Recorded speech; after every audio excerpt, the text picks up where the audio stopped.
Red crystal too? You're joking.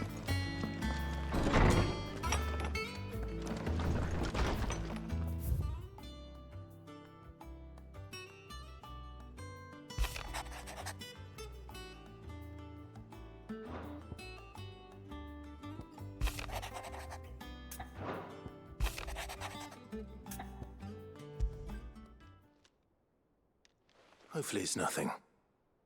But I should speak to Blackthorn just in case.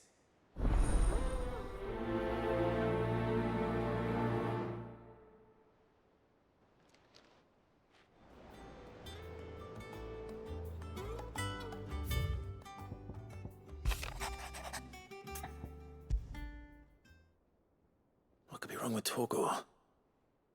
He seemed well enough when I last saw him.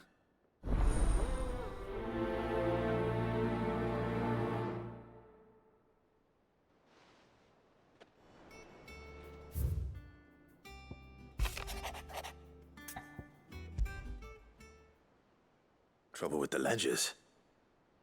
Shouldn't he be asking Otto for help?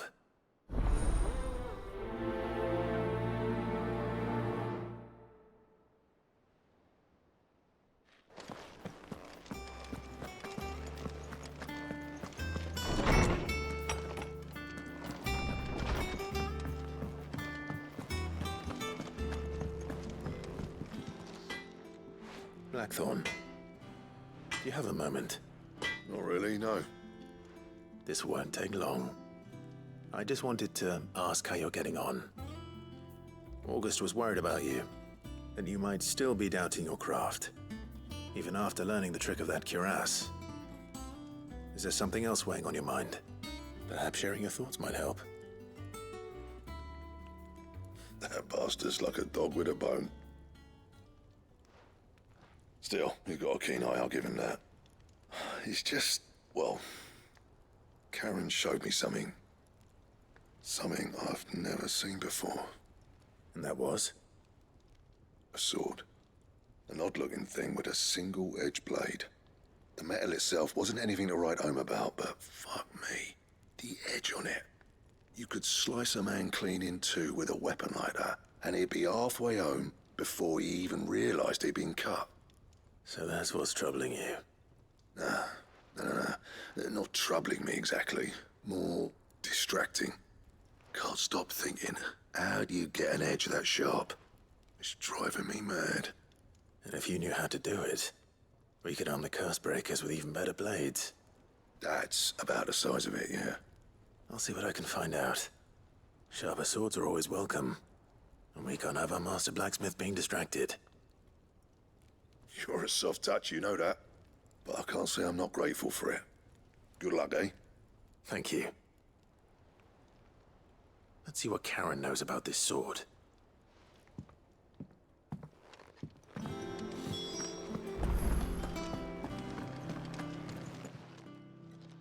I got your note.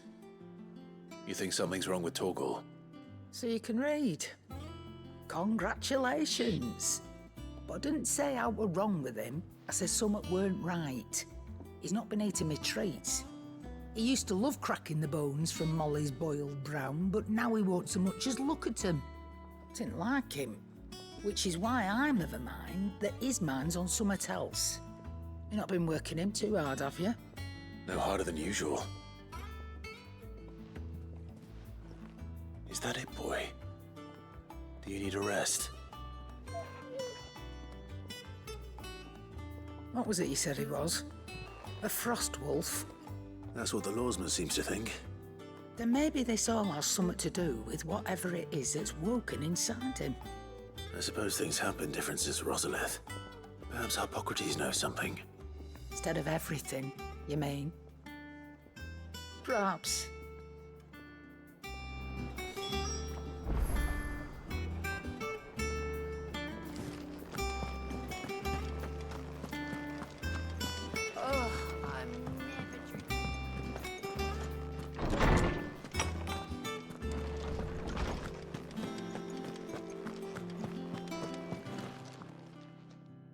Lawsman, I need to ask you about Torgor.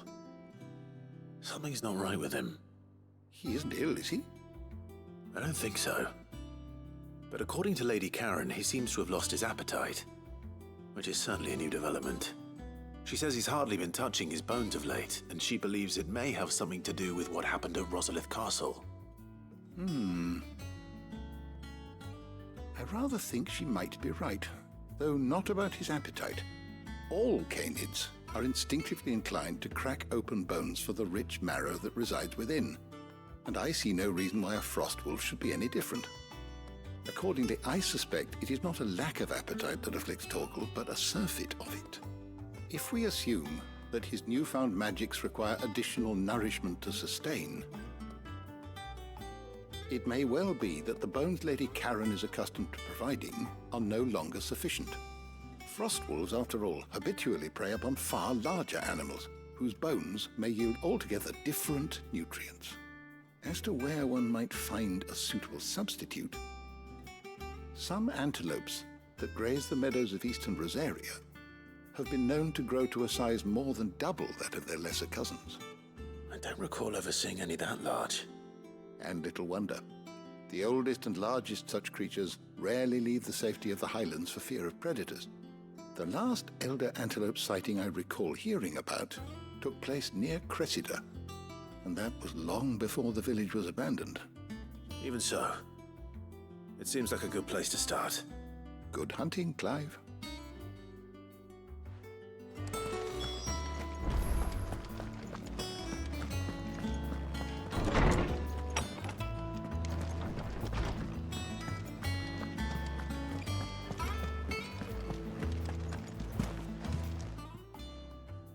You're looking well, Karen. What do you want? Out with it. I want to know about the sword you showed Blackthorn. Single-edged and extremely sharp. Running around after him again, are you? I suppose I am, yes. But I need to help him find out how to work an edge like that. It's driving him to distraction. Little wonder, I suppose. There's not many like that make it as far as the twins, and those that do go straight into private collections, which made it nice and easy finding a buyer. Can you tell me who bought it? Where is it now? You think I tell people who my clients are? Suppose you're not likely to go nicking him off me, are you now? Fine. If you stop mooning at me like that. Lord Ignac's the man you want. Delmecian bloke. Collects weapons and the like. And he's got more money than sense, which is why he's one of my favourite clients. Reckon he'll still be at the inn in Dalamil, where I left him. Thank you, Karen. Oh, and he's a touch eccentric, if you take my meaning. I appreciate the warning.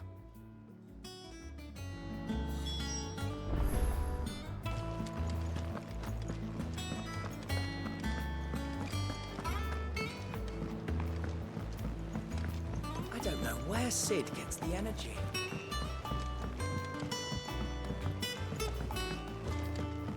It told me she was building a ship.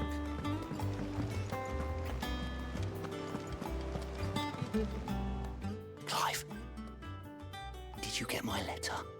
That's why I'm here. Shh. Otto. Is this better? A little. Listen, I've some bad news. It turns out the hideaway may be slightly behind in its payment to certain lenders, and it may be my fault. But I swear to the goddess, I thought I had the numbers square. Sadly, that square turned out to be more of a circle. Zero, you might say. I can straighten it out, I swear, but it's gonna take some time, and I'm gonna need help keeping it from Otto. Bit late for that, I'd say. There you are! What a surprise! So let me get this straight. You forget to pay our lenders what they're due, and instead of coming straight to me, you get Clive to come to you.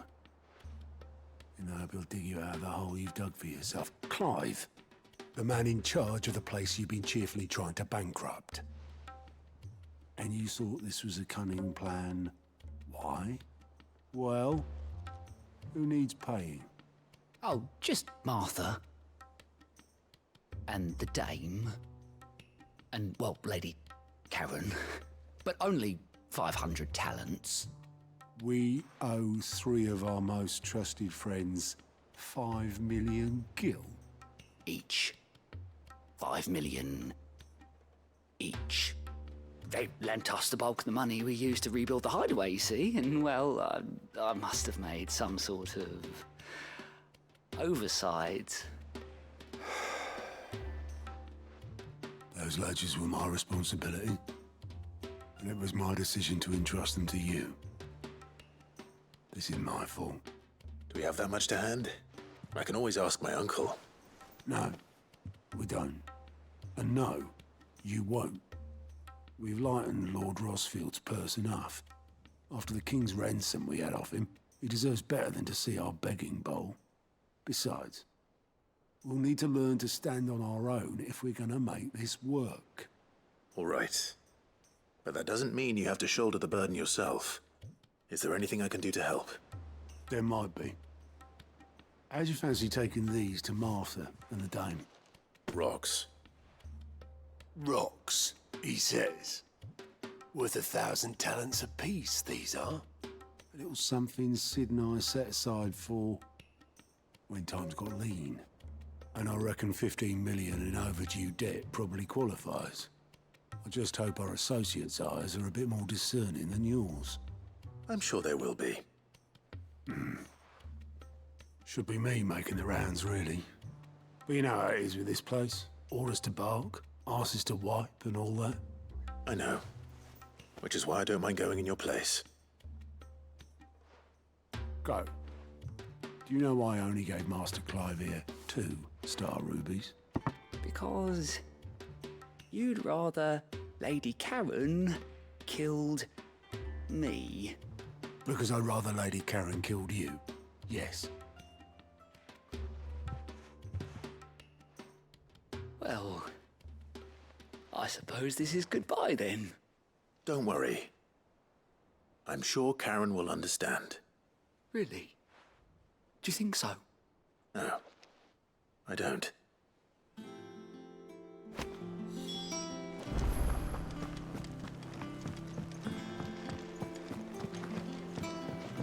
Mid told me she was building a ship. Is that the thing Tomes helped to build?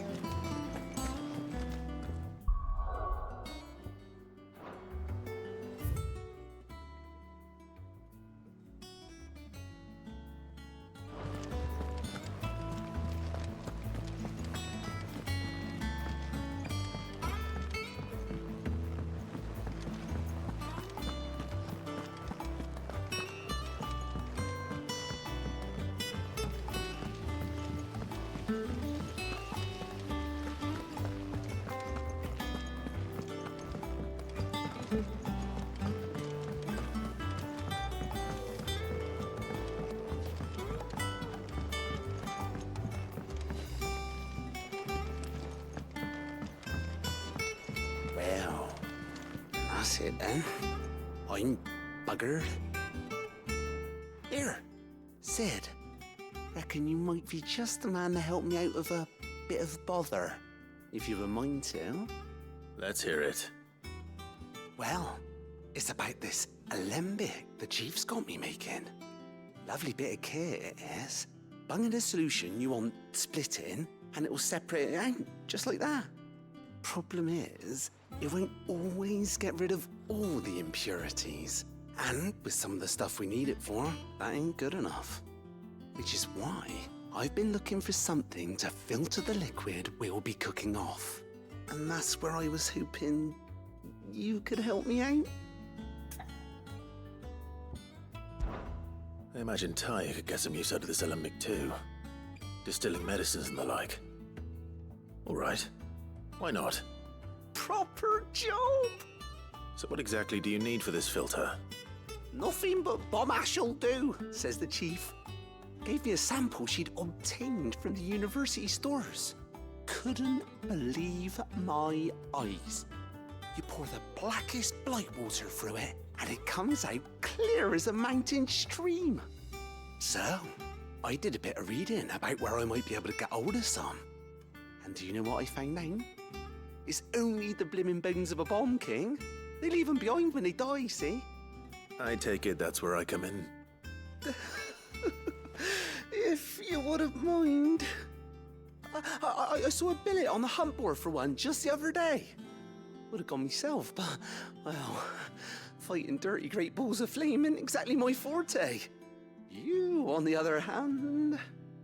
All right. I'll see what I can do. Thank you kindly. And good hunting, eh?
It told me she was building a ship. Really? Is that the thing Tomes helped to build?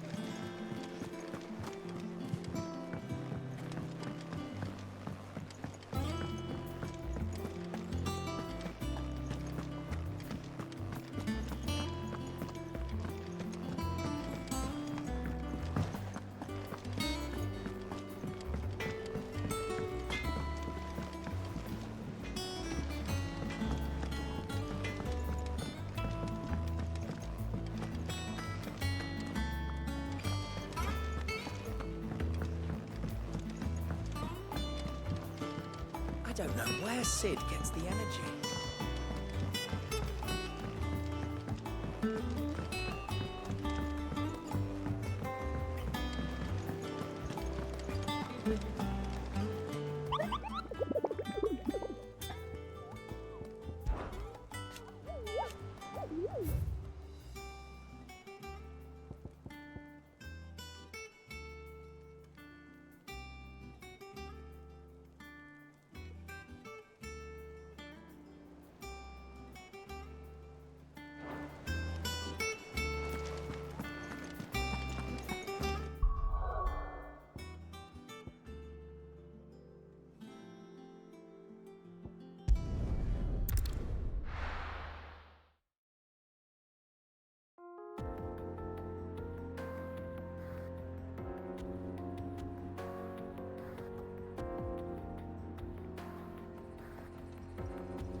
How are you feeling?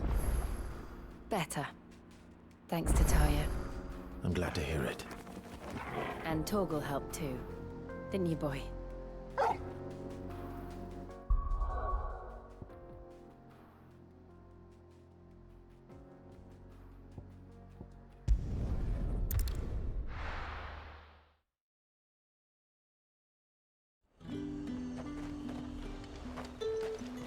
There's talk that the Glass Gate flood has finally spread to the world.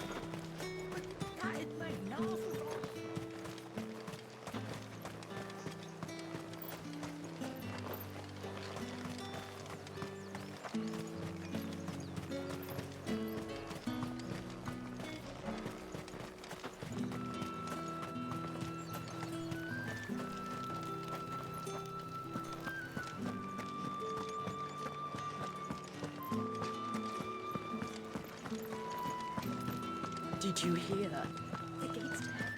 I want to see. It's all right. What am I going to do without Sweetwater and all your talk? Milady, I come bearing gifts. Gifts? Whatever is the occasion.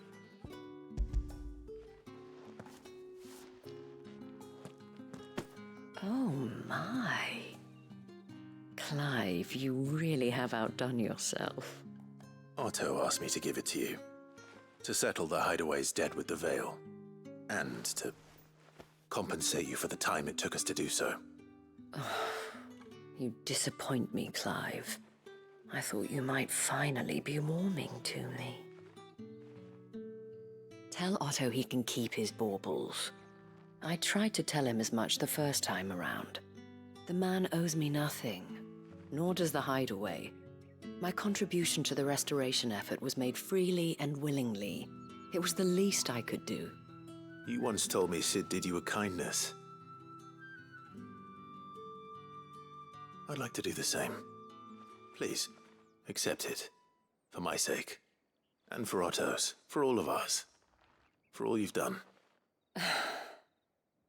It is rather fetching, isn't it? Very well. Otto is lucky to have you, Clive. I doubt anything could ever replace his son. But you and the others at the Hideaway are the closest thing he has to family. Otto had a son. Long ago, yes. Sid told me Otto lost him when he was just a boy, and blamed himself for not being able to stop it. I don't know how it happened, whether there was anything he could have done, but it was clear that it weighed heavily on him. I didn't know. How could you have? I doubt anyone did. Besides Sid, I've never met a man more keen to bear his sorrows in stoic silence. An ill habit, given that both have always been surrounded by friends desperate to help them. I'm beginning to see that.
Clive, we weren't expecting you.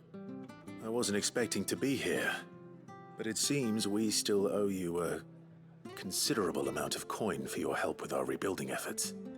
And though I doubt it's what you were expecting, we were hoping you'd take this as payment.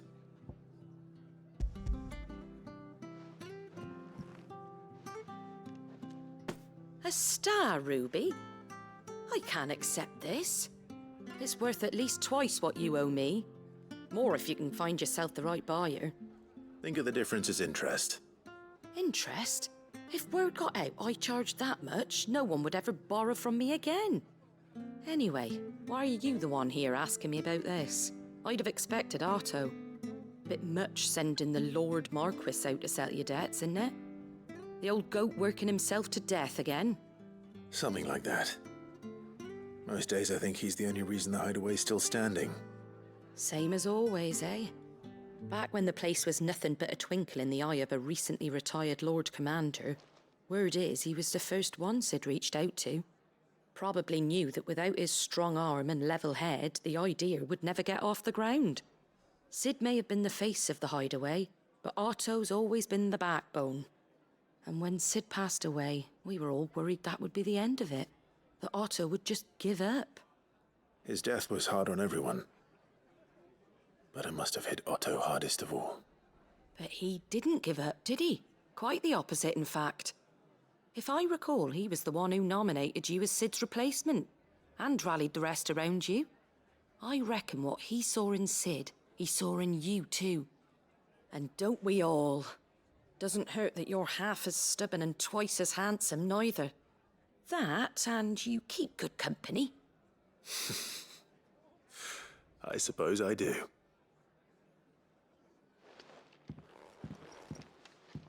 Go will want to know the stones were delivered. If he's still with us.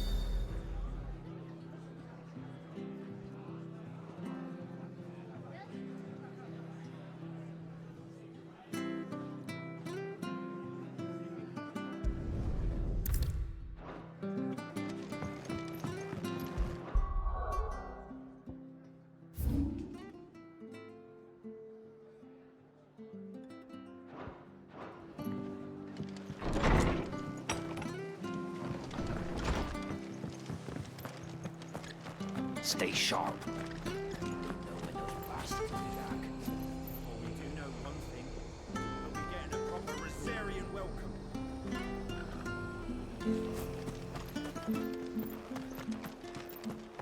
She had a man of Gregor mopping their ground.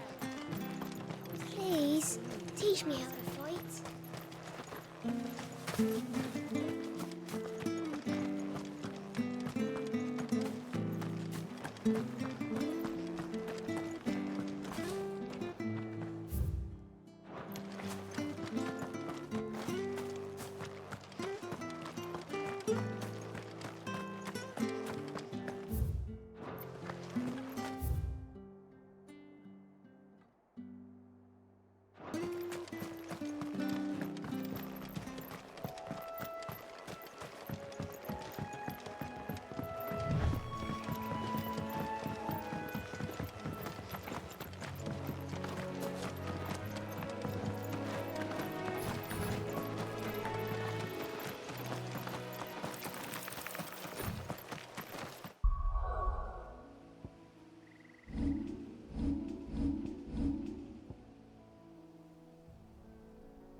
certainly quiet.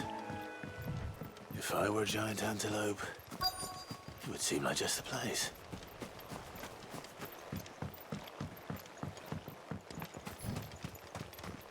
I doubt we'll find one bigger than that. You hungry, Torgal?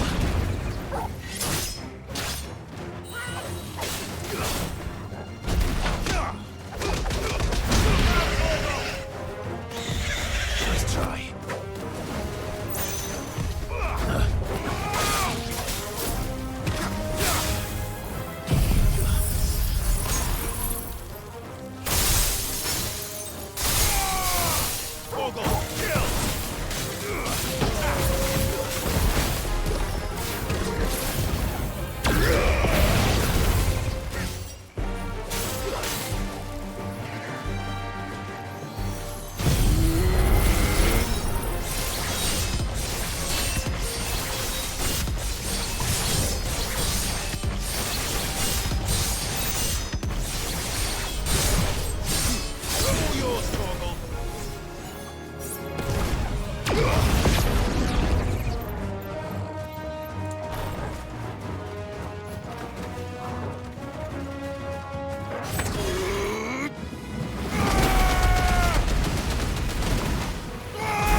Now,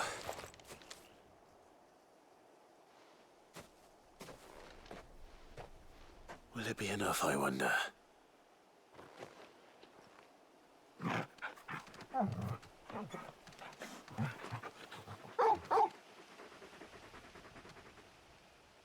I say that answers my question, which means we owe the lawsmen our thanks. You're just a big puppy, aren't you? A very big puppy.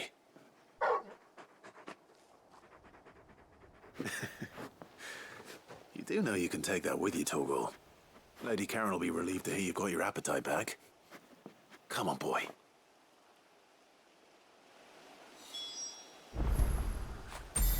When did you get so big?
is it, Your Majesty?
Your reign is over. Now to collect the ash. This looks like the stuff. Let's see if there's any more.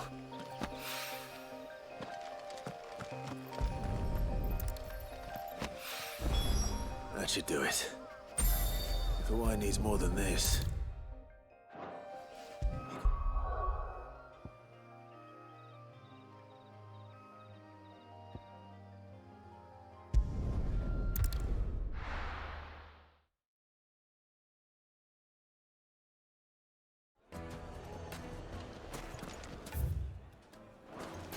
People take notice of wealthy men.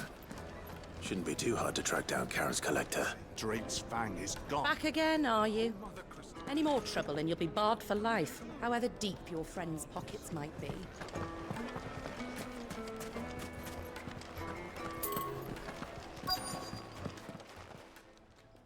My reputation will be ruined! Ruined! Calm yourself, Lord Ignac, I beg of you, before you do yourself a mischief. Pardon the intrusion, but... Out! Get out! I paid for these rooms so I wouldn't be disturbed. Leave me be! Please, allow me to apologize. His lordship is going through a difficult time, and he's never been fond of guests arriving unannounced. Radim! Get rid of the filthy oaf this instant! Very good, Lord Ignac. Would you mind stepping outside for a moment?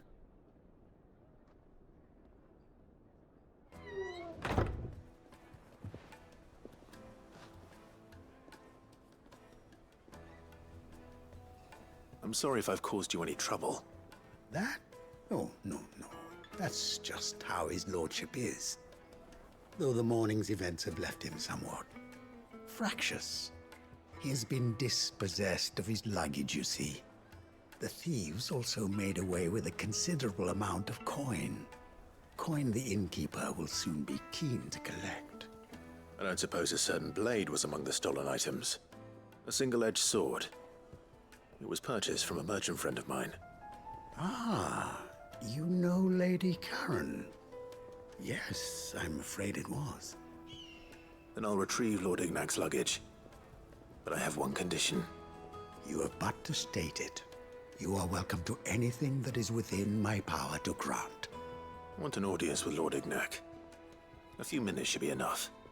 Then I'll be on my way. A condition I would be a fool to refuse. Of course, you shall have your audience. I don't suppose you saw where the thieves went. I did not, no. Though some discreet inquiries made on his lordship's behalf mean that I know where you might find them. The bandit's bed. Every ill-gotten coin in Dalamal is said to pass through that disreputable corner of the Valcroy. And that's where I'm heading. I shall speak to Lord Ignac in your absence, and arrange for an audience upon your triumphant return. That will be very kind of you. Farewell, and best of luck.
We've got company! Come on, lads, let's tear the bastard's head off!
This must be Ignac's luggage. Nothing seems to be damaged. All right. Let's get it back to Dalamil.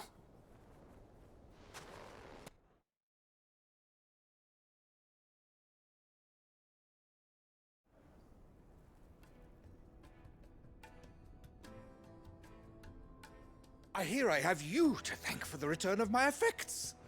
What shall I call you, my good man? Wyvern. Glad to make your acquaintance. A formidable name indeed. Well, Wyvern, I appear to be in your debt. Redeem here tells me you wished for an audience. Is that all? A few moments of your time should suffice, yes. You're a peculiar fellow, Wyvern. All right, speak. Master Wyvern was wondering if you could tell him about a certain single-edged sword you recently acquired. Oh, a true work of art, that one. Karen drove me hard on the price, but I would have sold her Radim here to get my hands on that sword. It was made in the Outer Isles, far beyond the Twins, and is used exclusively by the practitioners of a unique school of swordsmanship. They believe no combat should ever exceed a single strike, and hone their blades to such perfection that none ever does. Each sword is made for that one perfect stroke, and for that stroke only. They crack upon a second blow. There's a brutal sort of beauty to it, really. But how do they hone such an edge? Fine question. Why, they use a whetstone, of course. Whetstones, rather. A whole array of them, ranging from the coarse to the fine. 10,000 licks with the sharpening stone, then 10,000 more. But it is the final stone which lends the blade its legendary sharpness. A mineral quite foreign to this great realm of ours. And that is the key. The secret ingredient. Wyvern, it occurs to me that my little lecture is hardly equal to services rendered. Take this, together with my regards. The very stone of which I spoke, far rarer among collectors than even the blade itself, and a far more fitting payment. Thank you. Pardon the intrusion, my lordship. However, it is long past time we prepared ourselves to depart. So it is. I am locked in bitter competition with a rival collector of curiosities. I am one step ahead of the unscrupulous scoundrel, but he is hard at my heels. Are there many other collectors out there? Too many to count, but only one do I consider my nemesis. Lord Byron Rosfield, and is a perennial thorn in my side. I can imagine. Farewell, Wyvern. May our paths cross again. Radim, we mustn't dawdle.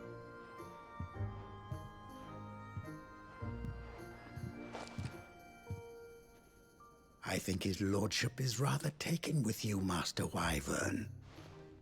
Thank you again for your assistance. Coming, my lordship. I'll be right there.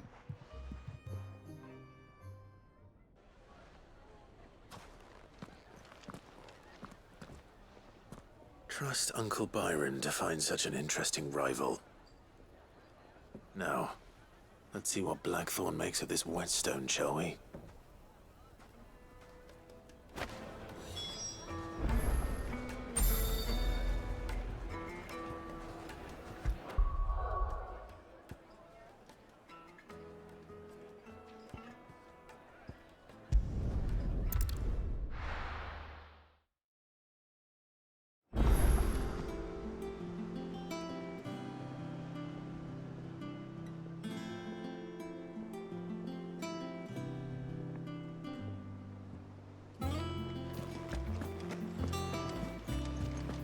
Is that the thing Tomes helped to build? Mid told me she was building a ship.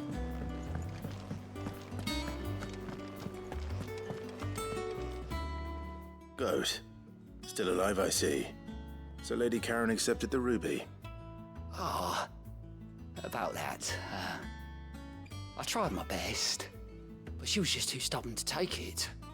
She threw it right back in my face, in fact, and told me I could stick my stupid stone where the sun don't shine. Karen refused payment. I hope it wasn't something I said. I'm sure you were as tactful as ever. Let me see what I can do. Hey, Jill. Wonderful. How you doing today? I hope you have better luck than I did.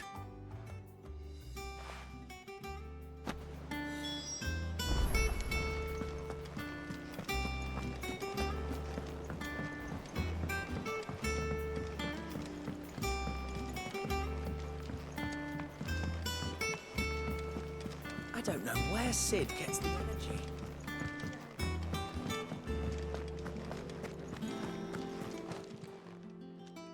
Lady Karen, Goat tells me you weren't happy with our offer. Would you prefer the debt was repaid in coin? What debt? I don't recall lending any of you lot me hard-earned gil. I may have tossed a talent or two in the Hideaway's coffers, but those were donations, and you can hardly call it charity if you go asking for it back. Of course not. But one good turn deserves another. And our circumstances have changed. Surely you wouldn't shun the gratitude of a pauper who happened to have become a prince. Oh, so you're a prince now, are you? Fine. But I'm selling it and taking what I'm owed, then you're getting the rest whether you like it or not.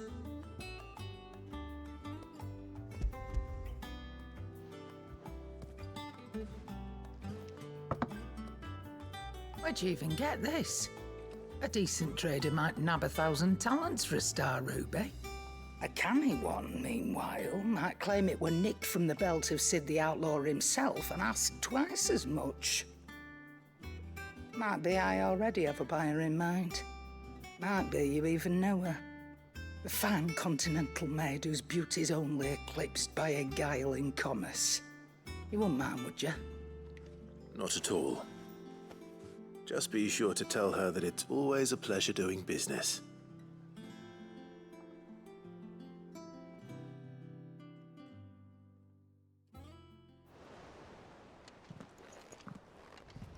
I hear you ended up delivering all 3 stones. Thanks to this lump. I sometimes wonder what I pay you for. Speaking of which, I still haven't been paid last month's wages. Oh, so you remember what's owed to you then? Get your ass behind that disc of yours and don't get up before those ledgers are square. Right away.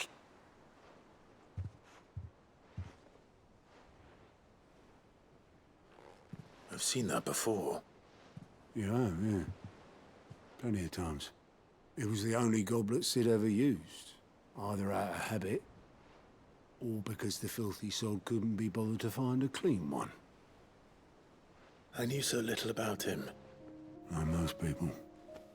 Martha and the Dame both seem to have fond memories of him. I bet they do. How long did you know Sid before he... Before he died. 20 summers, give or take. Back in the day, I was a purser on a trade ship, which is where I met him. He bought passage to... I forget where. But having nothing better to do on the long nights, we sat up drinking island rum till the morning bell dragged me back to my duties. Quit my post not long after that. On account of making a fine maiden's belly fat. But me and Sid stayed close, promising we'd one day sail the seas again. That was before fate stepped in and said she was having none of it. The magic woke inside my son soon after his first name day, and there was no hiding his knack. Couldn't you and your family have... My family were the ones who summoned the constable, wanted the monster taken away.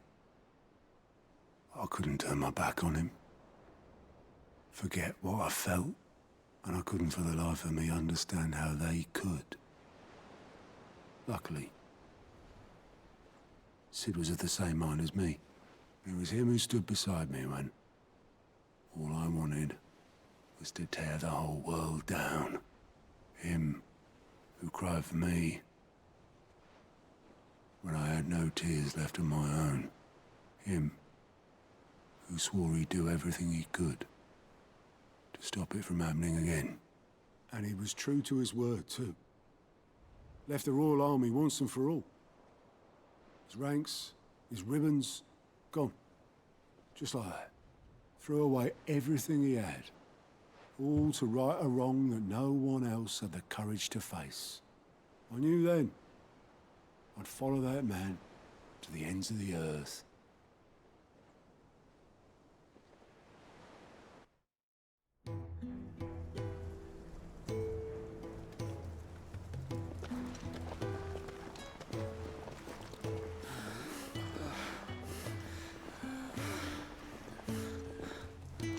He was always too clever for his own good, was Sid.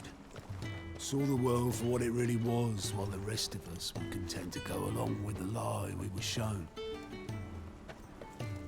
And it can't have been easy, bearing that burden alone.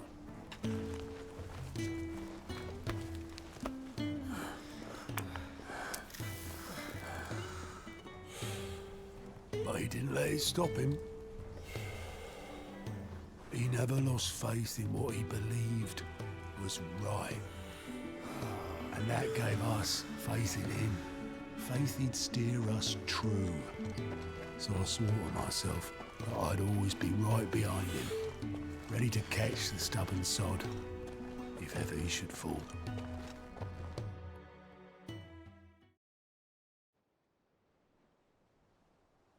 But I couldn't even do that.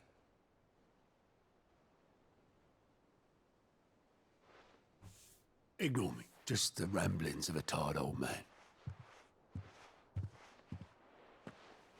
Leave that lot. I'll tidy it up in a bit.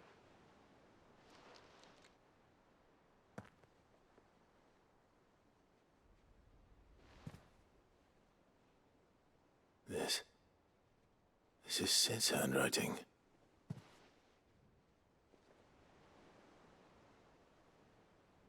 Dear Otto. I may be drunk, but I wanted you to know this place would be fucked without you.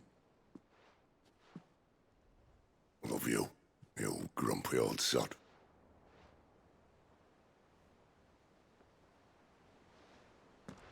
This note.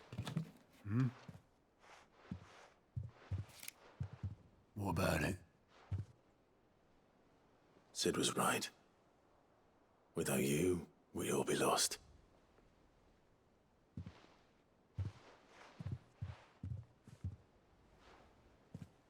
He should have bloody well said so then. Just once. Before he went. But then, why would he? Him, or anyone? I'd only have told him to piss off.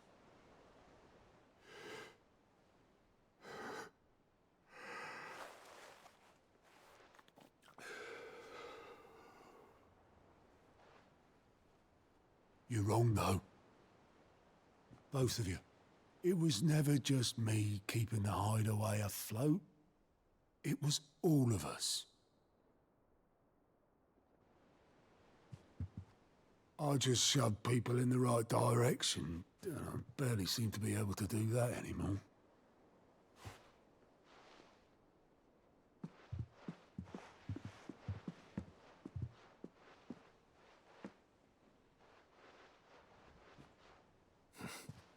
Would you rather go at the helm? Well, maybe I've got a few more years left in me. I'm going to hold you to that, Otto. Before you go, Sid would have wanted you to have this. But that's... This'll do me just fine.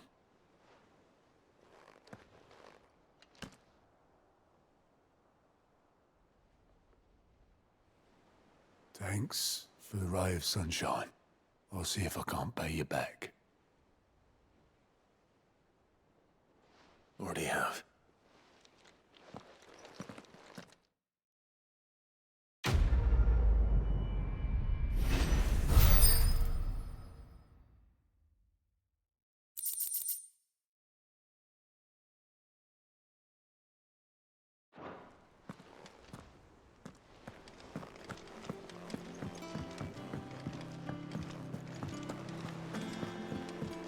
Mid told me she was building a ship.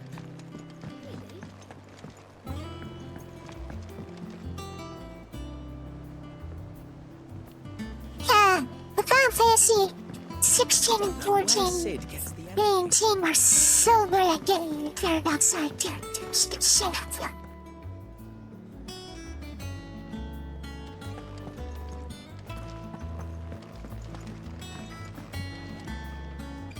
I noticed you and Torgal had gone off somewhere. Take him for a walk, did you? You could say that.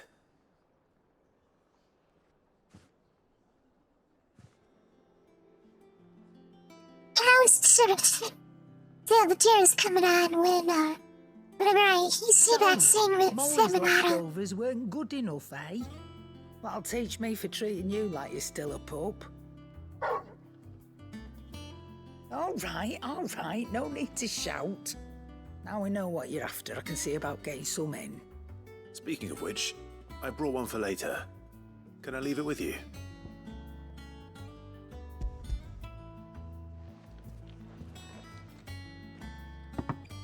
You can, aye.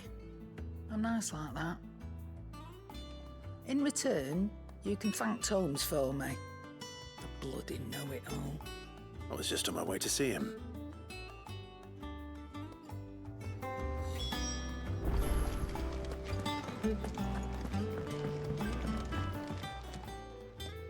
Sorry for the wait, but hopefully you'll agree it was worth it. You learned something about that sword then? I did better than that.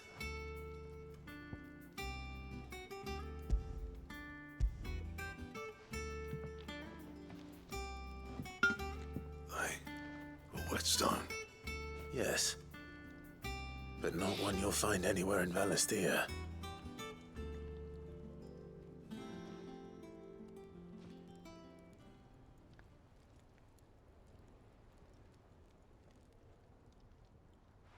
No wonder I couldn't get the same finish on the grinding wheel.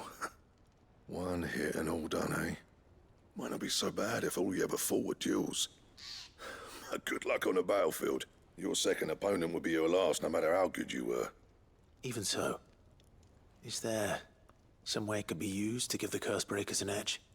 I think so, yeah. With this whetstone and the right kind of steel, I could probably even make a twin of the blade that rattled me.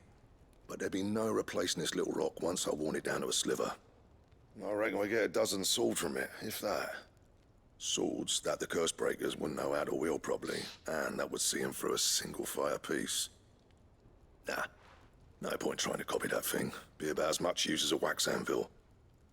But finishing our blades with a whetstone this fine, now that's something to consider. And what's finer than fallen masonry, eh? Or more hard-wearing, for that matter. Just imagine it. Good Valisthean steel with an edge as sharp as any found in the Outer Isles. I won't make a copy, nah. I'll make something much better. I'm sure the curse breakers will be delighted. Just don't push yourself too hard. Don't you worry about me, sunshine. I've been working day and night since I was half your age, and I'll still be here when you're long gone. Hey, thanks, Clive. I mean it. I owe you one, August too. It's good to know someone's looking out for me. He'll be happy to hear you said that. And I'll see that my debt to you's paid. First new blade I make's got your name on it. You come and find me when you've got the materials. All right. I will.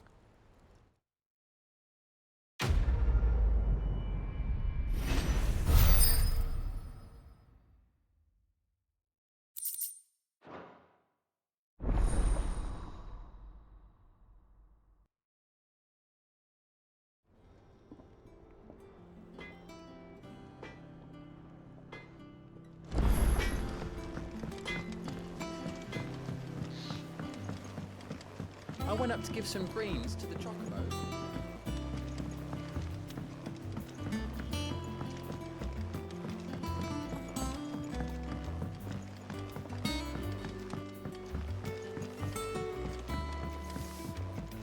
I wish I could take one of our birds.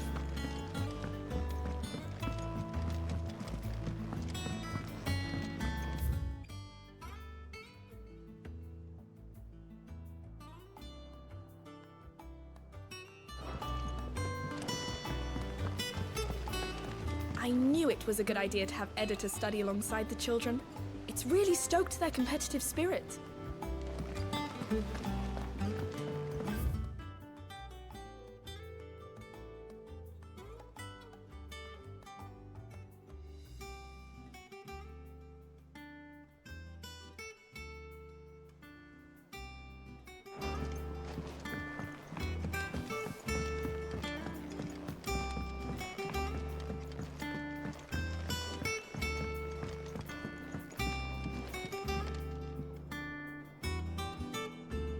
All right there, Sid?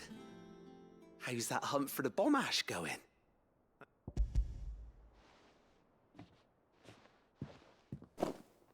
That's the stuff!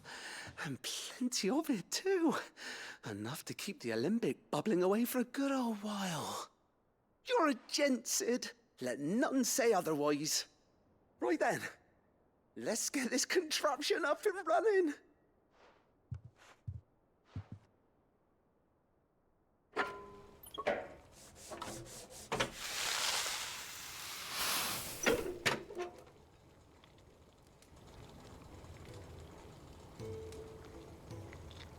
There we have it.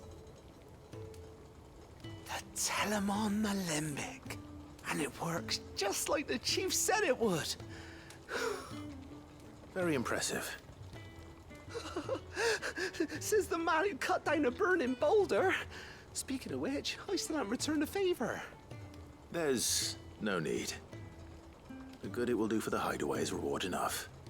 Don't be silly. Why don't you let me take a look at that bag of yours? The one you keep your potions in. Reckon I could work some magic on that, huh? What kind of magic? Well, we happen to have isolated a substance in our test run of the Alembic that I reckon will make even the toughest leather supple as anything. Thought we might use it to breathe new life into old boots and the like. Save the hideaway a few gil. But I reckon if we slap a bit on your bag, it'll loosen it up enough for you to squeeze in a bottle or two more. Well, it can't hurt to try, I suppose. That's the spirit. Leave it with me. I'll only be a mo.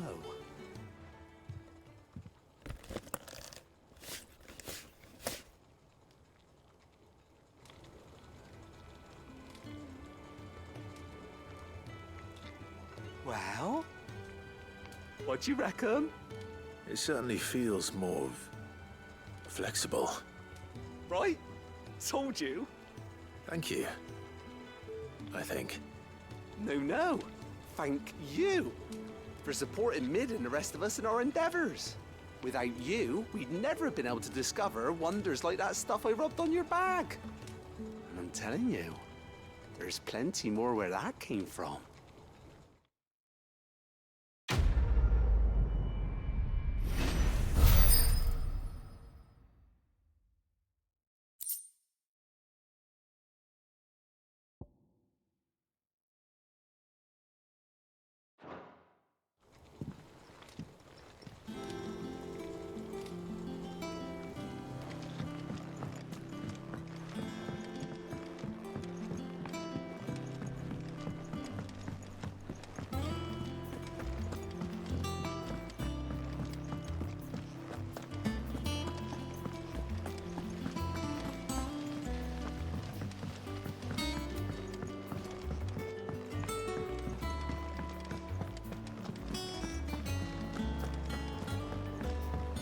Told me she was building a ship.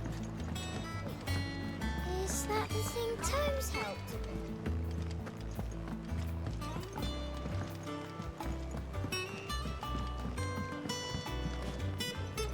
Seed of ingenuity sown in a fertile mind. My long travail of helping hands shall e'er fruition find.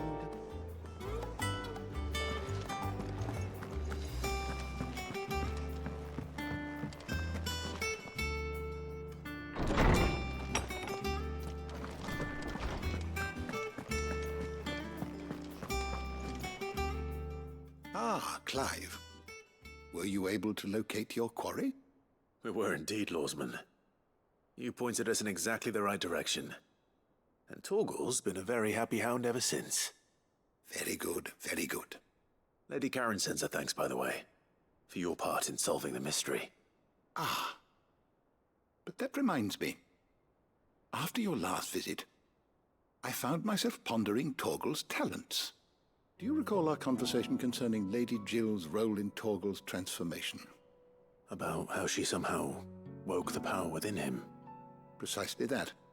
A reasonable conclusion, I thought, but one which raised certain questions in my mind. You see, the Fenrir of legend served Shiva and Shiva alone. And while the powers attributed to him are certainly impressive, the records imply they are somewhat different in nature to those you described Torgal as having used. What are you suggesting? That Torgal may be the beneficiary of more than one icon's power.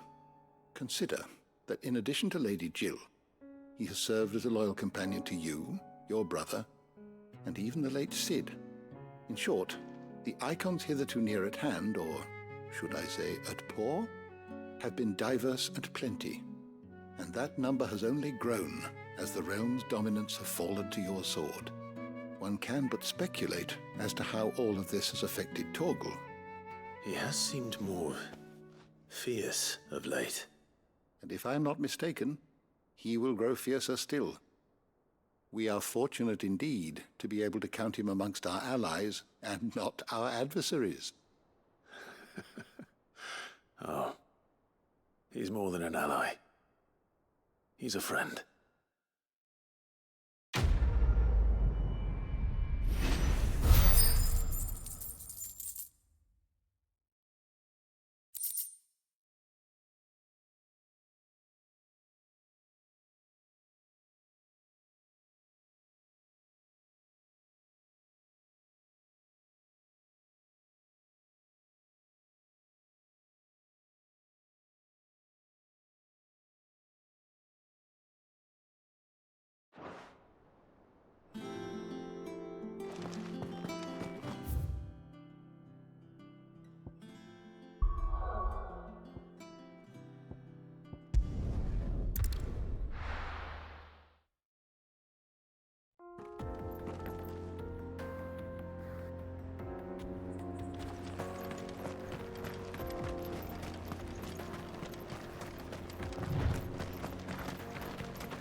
This used to be a trade route for merchants crossing the Scars, till the Republic laid a new road wide enough to let wagons pass, and all official traffic moved there. Leaving this one for those living outside the law. Indeed. I doubt we'll be the only outlaws on the trail today.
what do you think? That we'd be... Really? It's as bad as that? Oh, aye. There's trouble up ahead. And too much of it for us to handle. I take it there's danger on the road. Oh, what about this fearsome-looking fellow? You think he'd be equal to the task? Oh, no doubt. Assuming he's willing to hear us out. Well met, friend. My brother and I have been tasked with finding a merchant's missing cart. You seen it by any chance? How does a merchant misplace his cart? Oh, the man's a coward. When he thought goblins might come a-snarling, he ran, leaving his livelihood abandoned in the pass. He sent the two of us to fetch it, but it's gone. Now, I'm not much of a thinker, but I know the work of thieves when I see it. My brother's right on all accounts. And by my estimation, the bastards are lying in wait just down the road. We may have seen our share of action, true, but we've not got the skill in arms to boldly brave an ambush. You, however, have the look of a man who needn't fear a band of backwater ruffians. What do you say?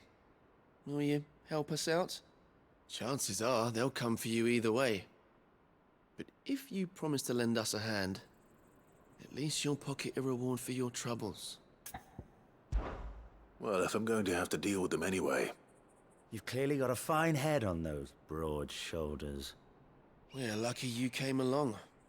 Now, hoping to make a heavy purse in Bocklad, our merchant friend loaded his cart with as much as it would carry. Reckon he won't be forking over the rest of our fee if we don't find those goods. So, while you're seeing to those bandits, you keep your eyes open. All right. Just don't expect me to drag the cart out of there myself. No. You can leave the cart to us. You just put an end to those bandits and point us in the right direction. You do that, we'll take care of the rest.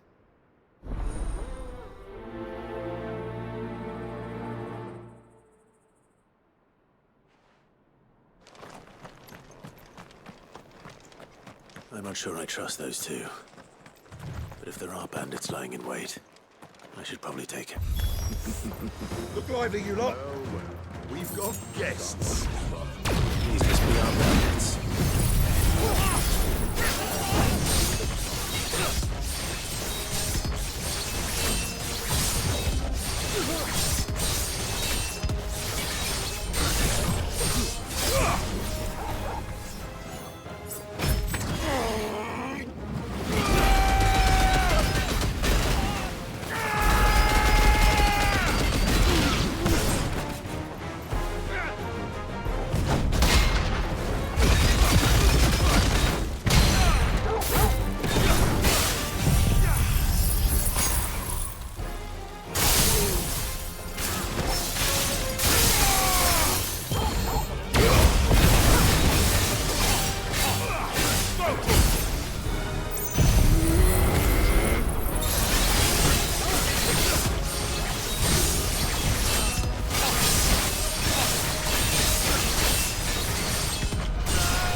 That's them dealt with. Now, where's that cart?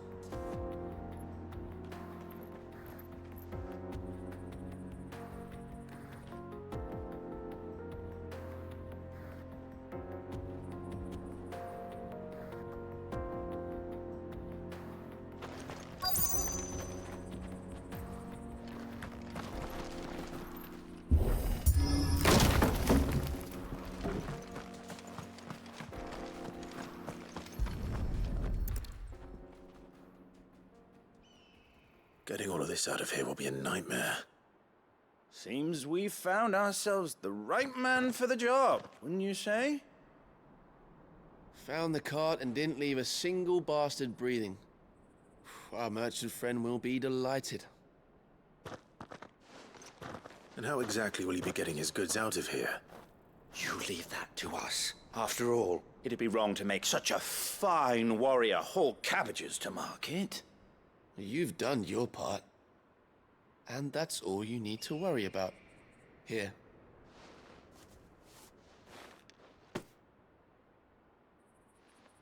It's been a pleasure. Now piss off. There's no need to be so rude, brother. What if we want his help again next time?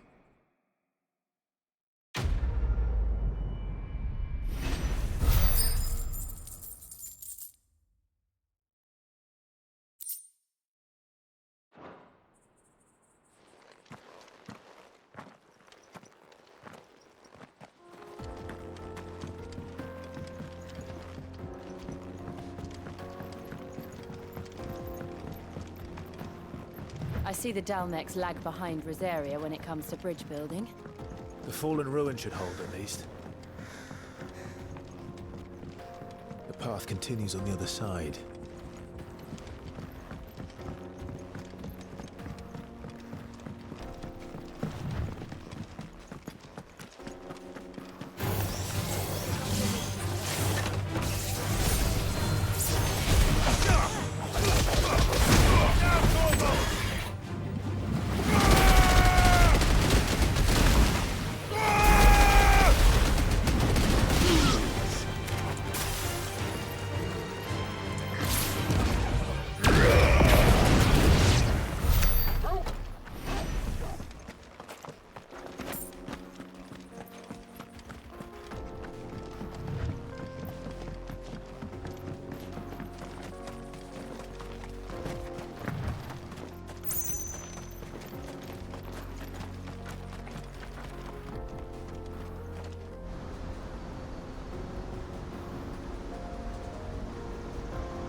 So this is Zemeckis. The land of the gods. It's even more impressive than I imagined. I remember being captivated by the story as a child.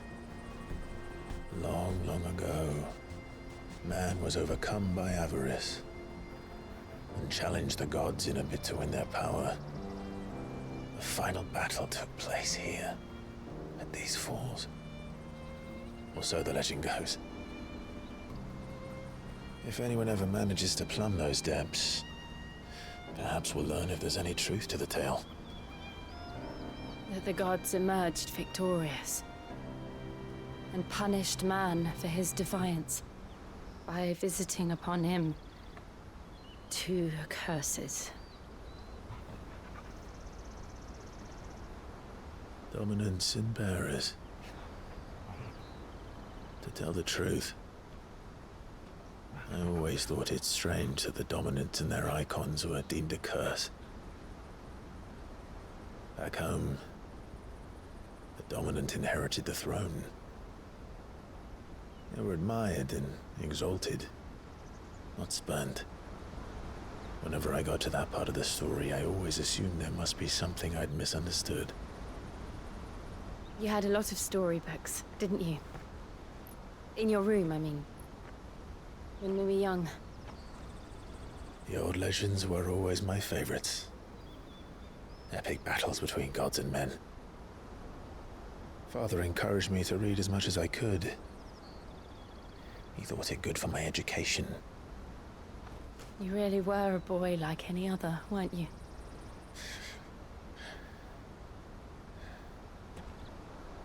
Just look at this place. It's enough to make you believe the legends are true. I know.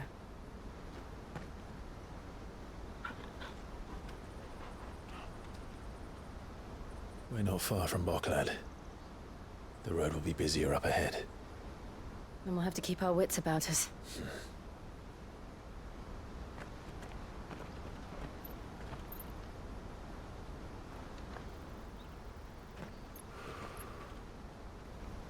Clive? Something wrong? Nothing. It's nothing.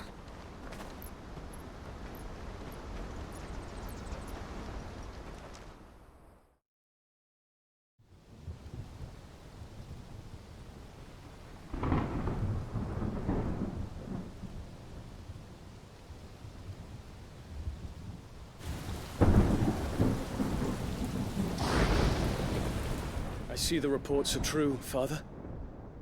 You have surrendered the throne to Olivier. I have. Emperor Olivier shall rebuild the Holy Empire of Sambrec.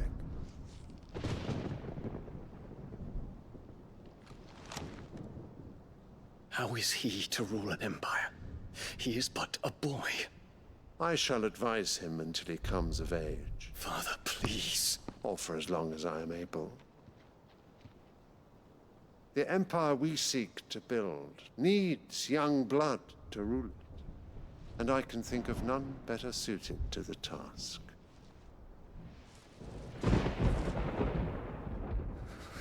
There is other news, Dion. Hugo Kupka is dead, and Drake's Fang destroyed. The pillars of the Republic have fallen. Ere long, the Imperial banner shall fly over every city in Storm. And then Valisthea. All shall bow before their Emperor. Father, these are the words of a tyrant. They are the words of a god. The Emperor whom I gladly serve. Great Greeker, made flesh.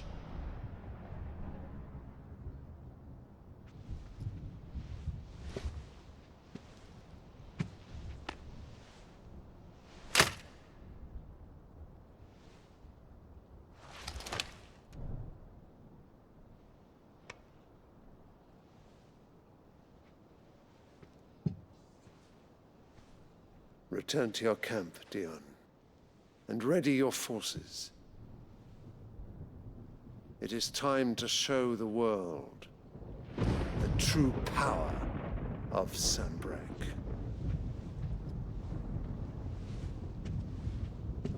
Father. I find you much changed. Is this truly the path you wish to tread? Or are these the ambitions of another? Of Ultima, perhaps? What nonsense is this? I speak my mind, and my mind only.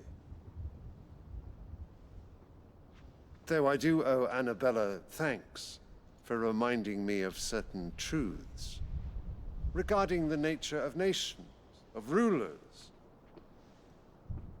and of the divine. You would trust the words of this traitress? She betrayed her country. She slew her husband. You have ever been an invaluable servant to Sambrec, Prince Dion.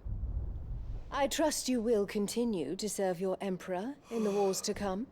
The canker! Silence! Insolent wretch! You will bend the knee. All else is heresy. Sire, forgive me. This audience is over. Come, your Radiance. The Rowena Syndicate awaits your pleasure. Oh, not another meeting with silly old men. They're so boring. I'm hungry, Father. Can't we have luncheon instead?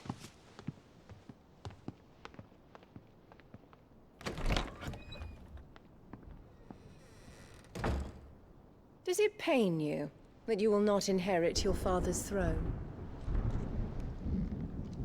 I have suffered worse.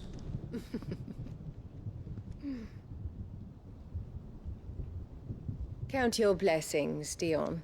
For a base-born child to be chosen by Bahamut is miracle enough. You have risen high on his wings, but you shall rise no higher, lest your impure blood stain the throne. What do you know of my blood?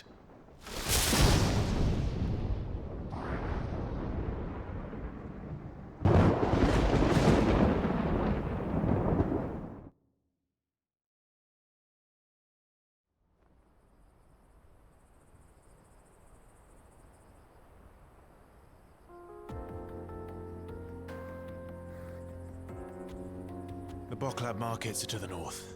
We just need to hug the coast.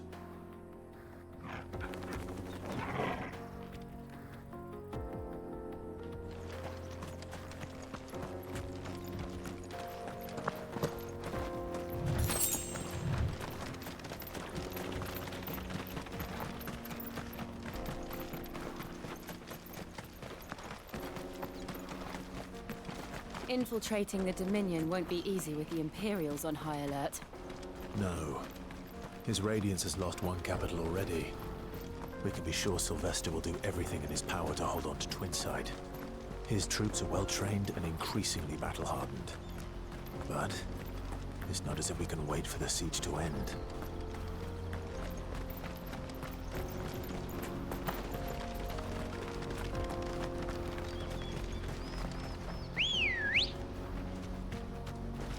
Come on. Run like the wind.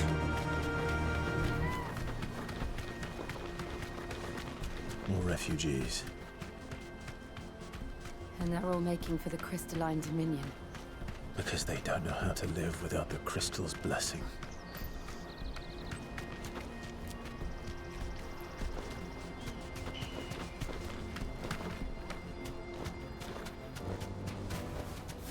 That'll do, girl.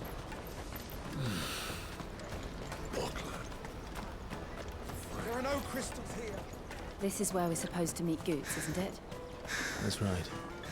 He said he'd wait for us here after replenishing his supplies. I dare say he'll have finished by now. Let me carry your goods. I'm cheap. Peaches and pears.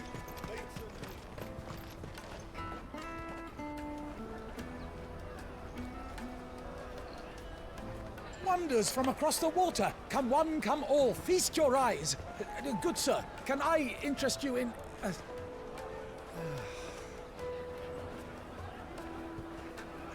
How much? For a measly crust of bread? You won't find any cheaper.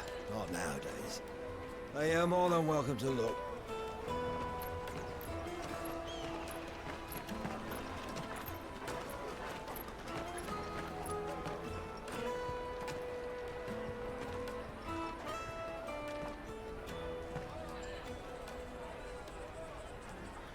The Empire's unlawful and illegitimate occupation of the Crystalline Dominion is still in effect. Only those whose business in Twinside has been officially approved by the Republican Army will be permitted to cross the border. All who seek entry are to form a line and ready their documents for inspection. Looks like we aren't the only ones who are eager to leave. And they're checking everyone. Can't you make an Not for the likes of you. We won't get through without that pass. Let's go and find Good, shall we?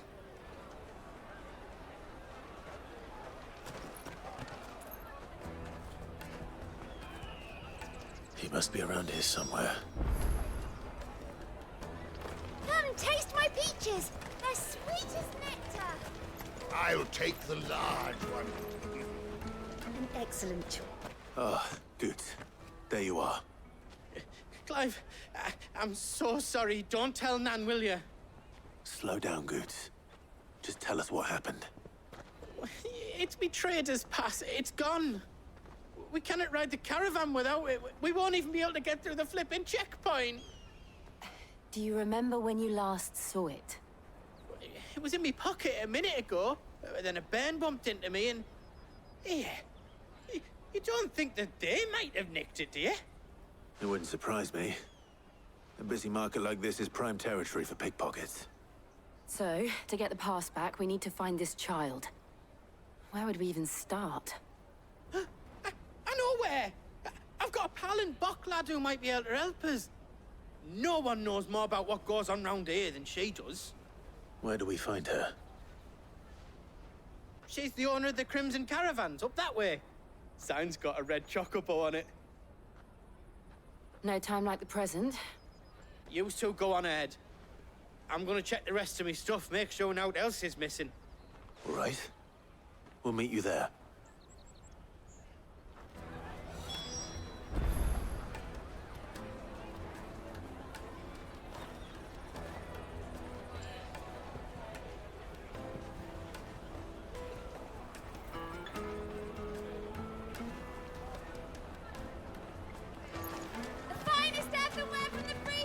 Let's keep an eye out for this red chocobo, then. And the other on our purses. Next to the checkpoint. If you're looking for the Crimson Caravans, head out of the canyon and take the first road to your right. But if it's a boat...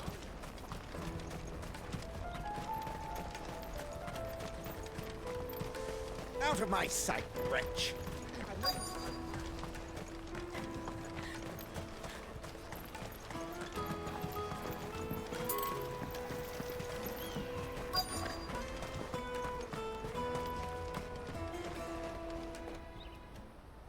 Looking to hire a coach? It's 10 million for a two-birder to the Crystalline Dominion. Take it or leave it. Oh, we're not here for that. Then I bid you good day. Oh, wait! Don't go, El. He's me mate. As I live and breathe. Goots, what are you doing back in Bocklad?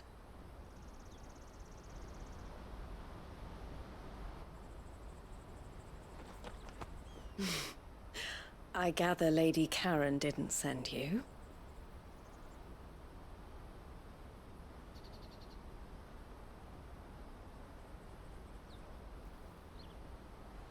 So what trouble have you got yourself into this time?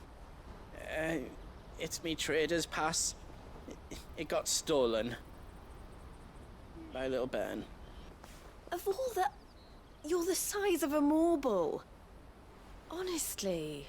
Ugh. Goots told us that you know the markets well. Might you have an idea which little bairn could have done this? We don't intend to punish them. We just need our pass back. Then, we can be on our way. I see. So neither of you has a trader's pass either. Not that anyone would take you for traders, but I suppose that's why you came to me, correct? Now, I can't say for sure who took your pass, but I suspect I know why they did it. Let me explain.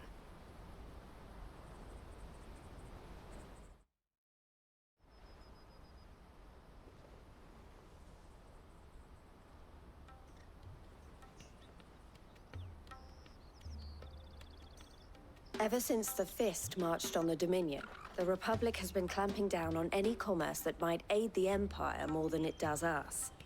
Which means traders' passes have gone from being merely a way of easing one's progress to being essential if one wishes to cross the border at all.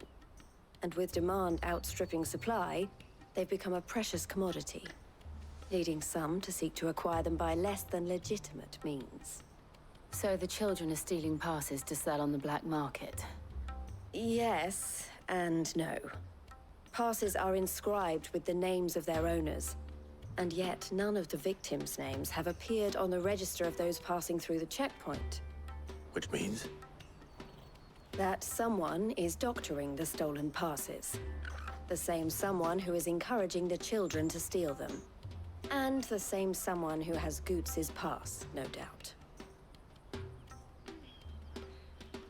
Whoever they are, they're ruining the livelihoods of honest merchants, which is why we've decided to take a stand. Will you stand with us? You want to get your pass back, and we want to ensure that no more are stolen. Catch whoever's behind it all, and two birds shall be slain with a single stone. Is there any other way of getting to the Crystalline Dominion goods? They won't let you in if you're not with the caravan. It's that, I don't know, try swimming across the strait. But the guards will definitely spot you if you try and do that. Like, we don't want to get spotted, right? So either we find the people who took the pass, or give up all hope of entering the Dominion. All right. We'll help. Thank you kindly. But I don't know your name. Eloise at your service. Clive. A pleasure doing business with you, Clive.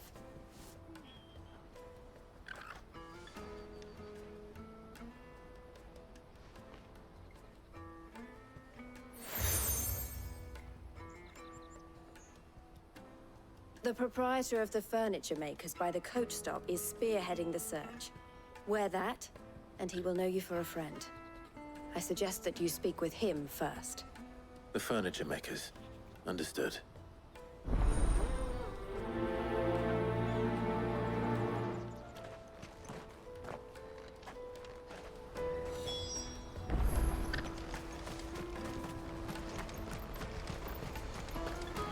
Out of my sight, wretch!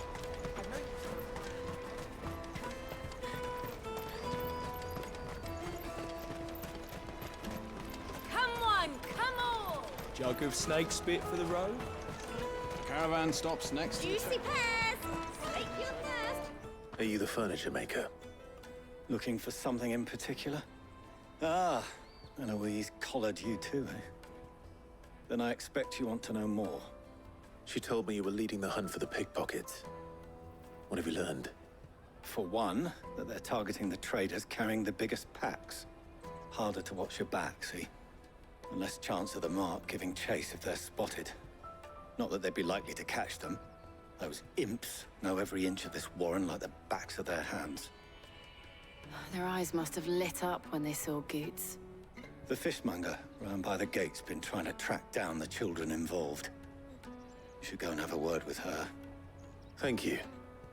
We will.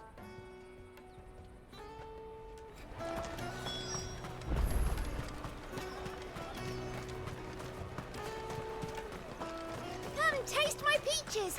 They're sweet as nectar. You should come with me to the Dominion. Life will be different. Fish for sale! Fresh sorted and smoked! Can I interest you? Ah, sorry. Message from Eloise, is it? She's asked me to help her. To help you find the pickpockets. Is that so? Suppose I better tell you what I know, then. For one, this isn't a family operation. All the traders say the children who stole their passes were dirty, dressed in rags. Street urchins, by the sound of it. We get a lot around here. Orphans from the wars. A few, perhaps. You saw the refugees gathered by the entranceway? They're all looking for a new start in the Dominion and beyond. Some of them take it as an opportunity to rid themselves of unwanted baggage. The shame of it. Whoever's behind this would have to have made themselves known to the children at some point. And so should we. You should start with the children around here, then. I doubt they're the ones involved, but they might have heard something. It's worth a try. All right, then. Questioning children. How hard can that be? Remember when half the people coming through here were... Come, taste my peaches. They're sweet as nectar.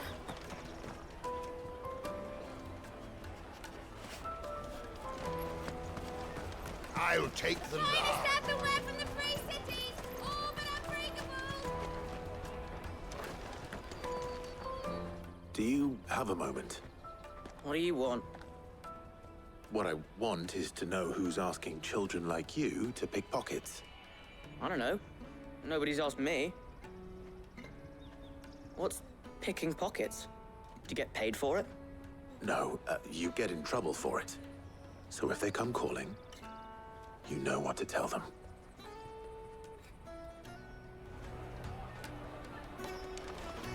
The caravan stops next to the checkpoint. Excuse me? What do you want? I don't have any money. It's all right. We're not going to hurt you. We just want to talk. What about? We've heard that some very bad people are making children like you steal from travelers. We need to know who's behind it so we can stop them. I don't know much about it, really. But my friend, Honza, he said he got a job doing something dangerous. Sounds promising. We need to find him and ask. Do you know where your friend might be? He's usually by the tents outside town. Thank you. You've been very helpful.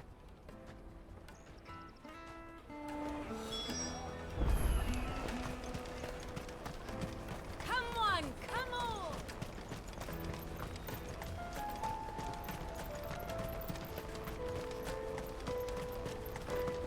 Let me carry your goods. I'm cheap.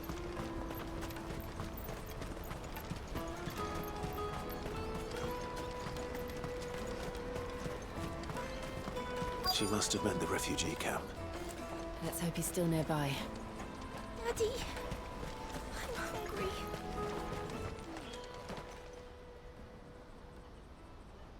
That big fat donkey was easy pickings. He wouldn't have noticed if we robbed his boots off him.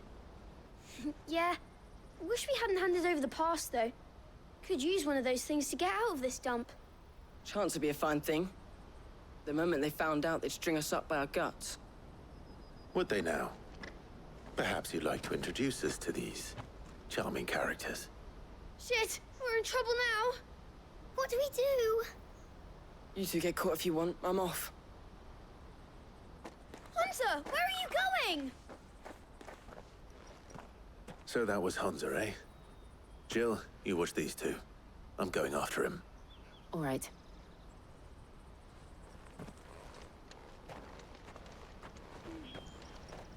He can't have gone far.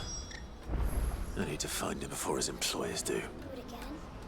We promise.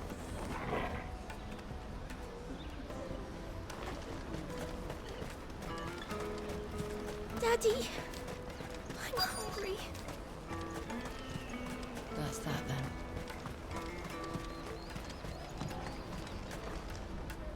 Did you see a boy run past? He stole something from a friend of mine. There was a boy ran back there towards the chocobo pen, but... Thank you.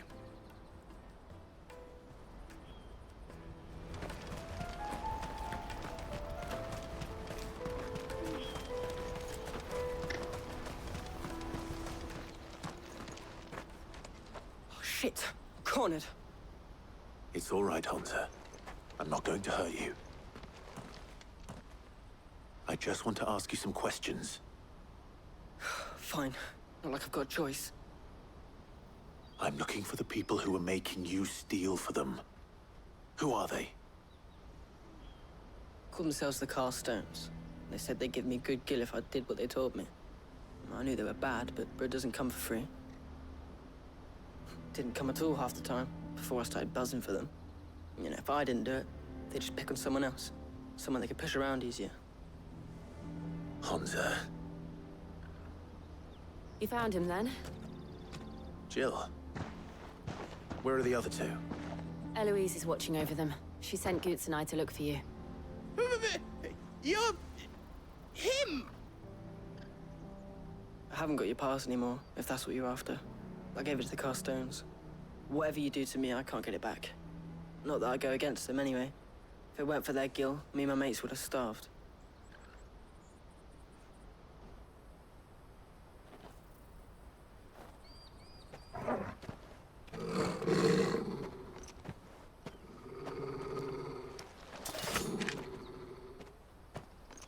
Cowards. You will not force another child to do your bidding. Wait, we're not... Don't hurt him.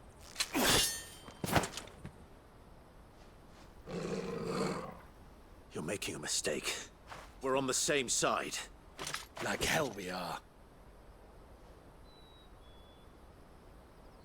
That brooch. Where did you get it?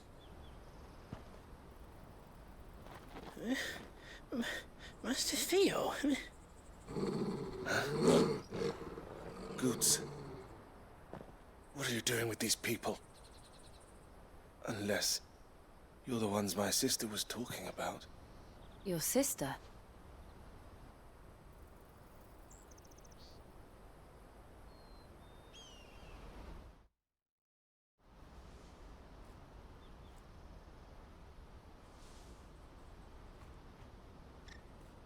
Eloise didn't tell us she had a brother. And why would she? I'm just her back and a blade. Theodore, at your service. Sorry about before. Theodore, what do you know of the cast stones? Vultures who have made Boklad their hunting ground. They prey on the desperate, stealing from those with gil and bullying those without it into joining their flock. I'd been looking into their activities in hope of sparing the refugees any further hardship. But it seems they've already stooped even lower than I'd feared. Hansa's a good lad. Don't blame him for what they've made him do. If he and his friends hadn't agreed to work for the stones, some other poor souls would have. On pain of death, most likely. Clive, was it? And my sisters asked you to help put an end to the pickpocketing. Then we all want the same thing.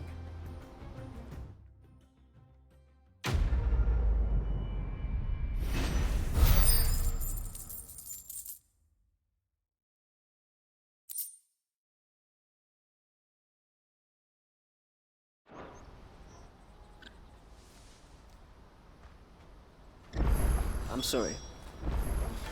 Where is it? So, what's the plan? What else? We find the cast stones, and we crush them. You get your trader's pass back, and I make Boklad a safe place again. All right then. All right then. Hansa, where are they camped? Don't worry. They'll never know you told us. Couldn't if I wanted to. They always come to town to collect the passes. Meet us outside the gate. I tried following them once, but they spotted me halfway down the trail. Said they'd string me up. We'll try it this time. Which way were they going? Back down the road towards Leitney's Cleft.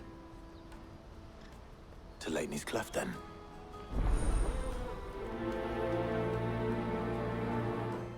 Leitney's Cleft is to the south, past the camp. No, you better not have scared any of my birds.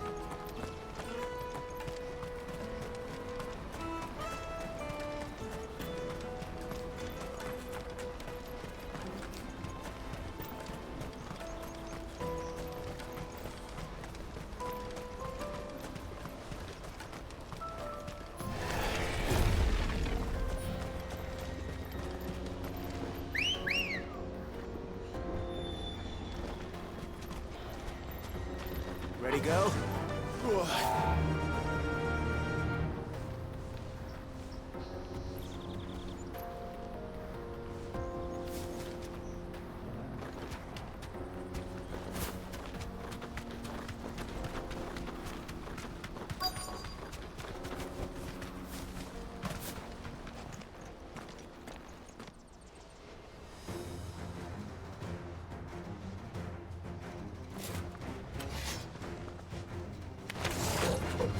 That's the one who's been sticking his nose in our business.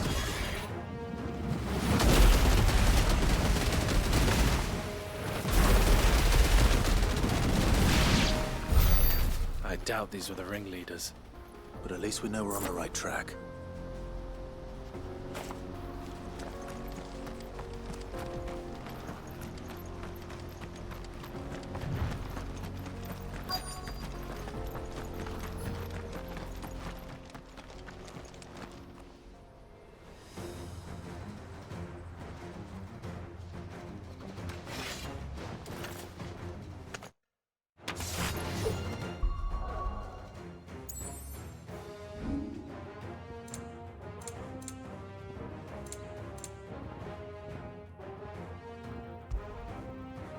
We got company!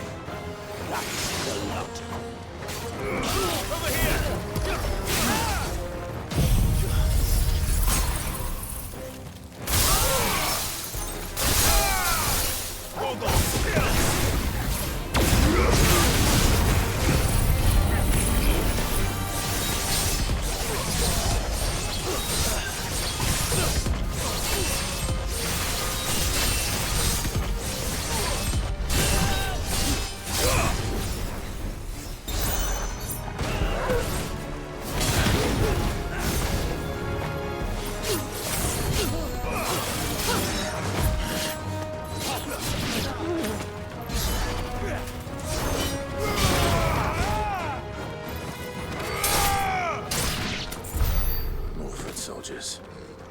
fewer now.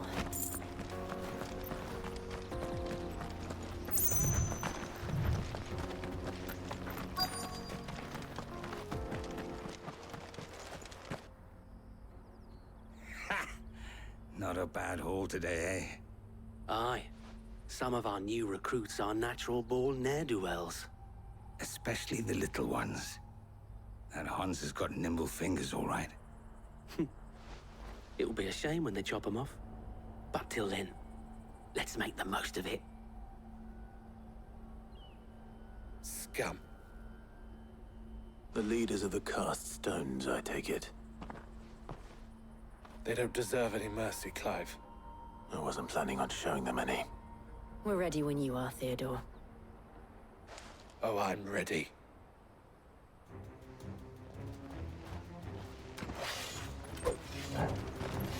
Fuck! It's that guard from Bocklad! Kill him! Kill them all!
And they say crime doesn't pay.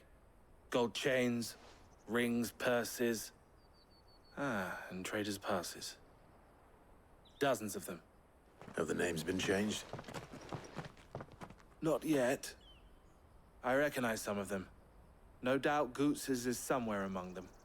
Now I just need to sort through it all and return everything to the people it was taken from. We should go and give Eloise the good news. Can we leave things here in your hands, Theodore? Of course. Oh, and, be sure to tell her of the part I played, won't you? We'll be glad to.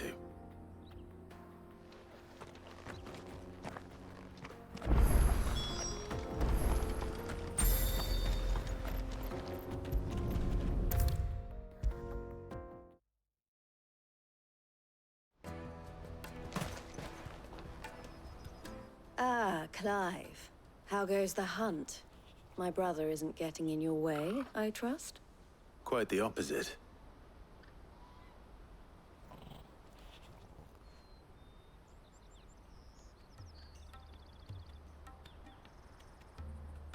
So it was the cast stones who were behind it all.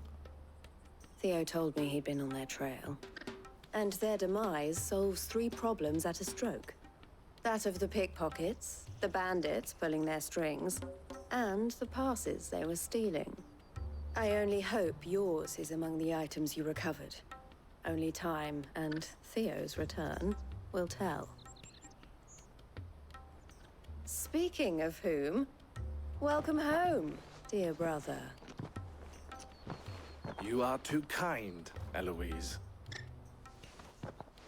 Here, Clive. Goods' pass. Ask him to keep a closer eye on it from now on, would you? I will. Thank you. El, I've asked our boys to carry the rest of the goods back. Can I count on your help in sorting through it all? Of course. I'll make some space in the storeroom. I expect you'll soon be on your way then. But it wouldn't do to leave without introducing yourself properly. Would it now? Sid. Don't look so shocked. We're on the same side. I don't understand. As you now know all too well, we at the Crimson Caravans are always happy to help those in need. For a small fee, we will move anything that needs moving. Be that goods to market, or bearers away from it. I was the first my sister helped escape. If it wasn't for her, I'd have been branded as a boy. I had no idea. It just so happens that we are seeking to expand our operation. And who better to join forces with than the leader in the field? Wouldn't you agree, Theo? I would. It seems our purpose is the same in more ways than one. So what would you say to working together again? It would be our pleasure. And our honor. The honor is ours. Here, Clive. This is for you.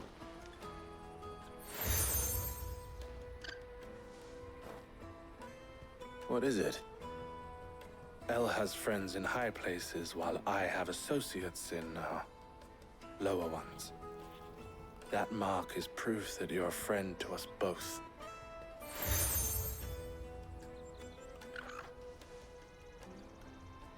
I shall bear it with pride. Well, all that remains is to wish you a safe onward journey. Goots's pass should secure you a place on the caravan, but if you encounter any difficulties, we would be delighted to provide you with a coach of our own. For a discounted price, of course. Say, 9 million? We'll try the caravan.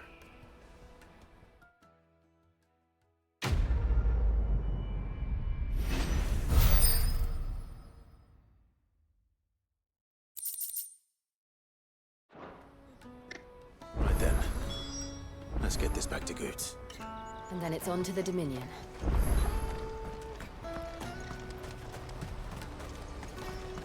Let me carry your goods.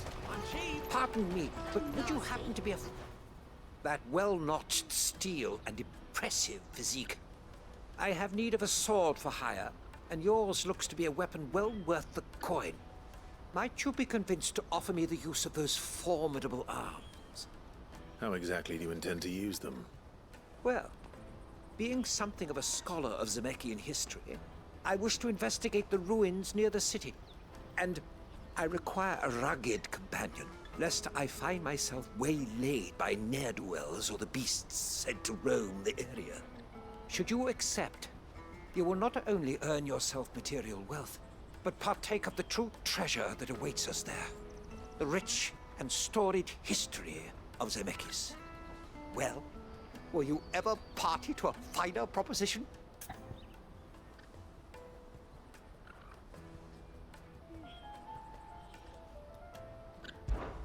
My arms are yours. Wonderful! Then come. We must away. But where are we going? Along the old Zemeckis Road, and from there, onward to discovery. Quickly! There is not a moment to lose. Wait. Good luck with your ne'er-do-wells.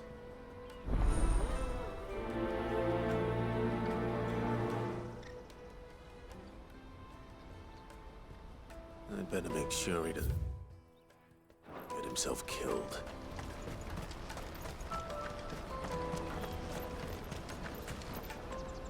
I see you've... Perhaps. What would I be doing? finding someone. You see, I've been having trouble with... I was griping about my lot to a friend of mine a few days back, and he offered to track the culprits down. Now, Joseph's a sellsword, and a good one at that. But he's been gone days, and I'm beginning to fear the worst. Any idea where his search for the thieves might have taken him? The old Zemeckis Road, perhaps? He doubted they would be fool enough to linger here in Boklad. Joseph's lived a hard life. Made him grey long before his time. I just pray he hasn't been killed over a few sacks of grain. I can't imagine there are too many grey-haired sellswords around. Hopefully someone will have seen him.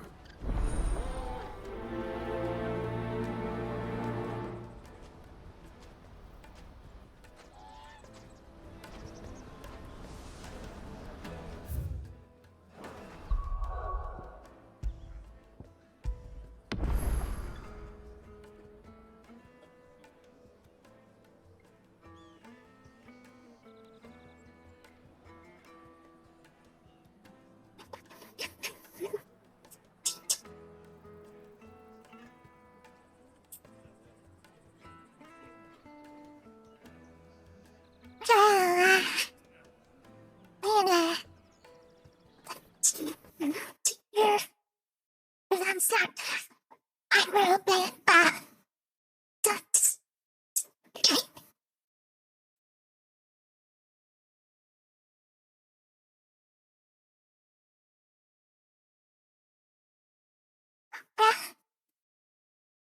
That is actually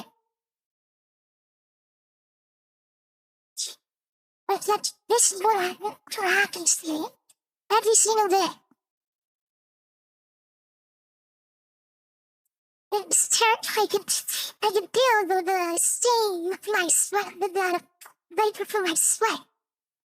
That's about how it's just.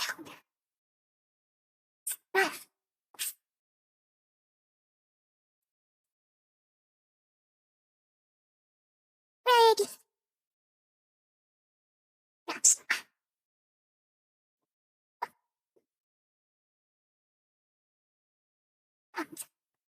You get rid of Triple Kishinko.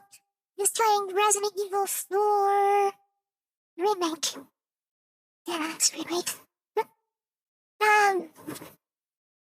That's all there, and have a nice day.